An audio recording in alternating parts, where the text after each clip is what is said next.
পূর্বে সে কি মৃত্যু? মৃত্যু, কিন্তু তুমি তো জীবিত। আমি এখন আছি জীবিত।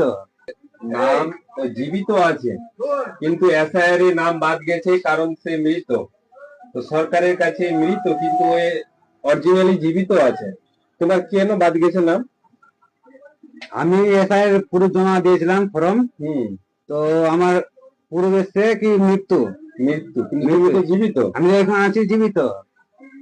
তোমরা সবাই দেখতে পাচ্ছ আমি চলাফেরা করি, সবই ক্যামেরার কিছু করি। সামনে দেখতে পাচ্ছ অলরেডি জীবিত আছে। বাড়ি কোথায় তোমার? শামসি শ্রীপুর, থানা পুকুরিয়া থানা ব্লক। পুকুরিয়া। আর এর জন্য হেয়ারিং আছে, তাকে দুদিন হলো যাওয়া বাইরে। সেখান থেকে কোথায় গেছিলেন? তামিলনাড়ু, মাদ্রাজে। অনেক দূর, আমাদের দেশের প্রায় শেষ প্রান্তের দিকে। সেখান থেকে ওনাকে ট্রেনে আসতে হলো, এসে টাকা সুদের উপর নিয়েছিলেন। 10 টাকা নিলাম সুদের উপরে, আবার আসলাম বাড়িতে শুধু হিয়ারিং এর জন্য। হিয়ারিং এর জন্য। বাদ যাওয়ার কারণ হচ্ছে মৃত। তো কবে হিয়ারিং আছে? শুক্রবার, কালকে। শুক্রবার, আগামী শুক্রবার yani কালকে ওর হিয়ারিং আছে পুকুরিয়া ব্লকে।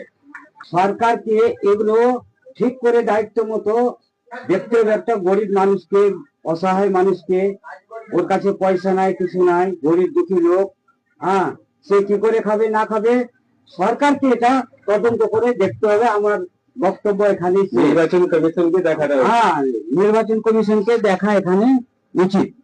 আর মাদ্রাজের ভাড়া আছে 5,000 টাকা। আসলাম আমার 5,000 টাকা দিয়ে। 10,000 টাকা। একটা ট্রেন খরচা আছে তোমার 10,000 টাকা আপ ডাউন।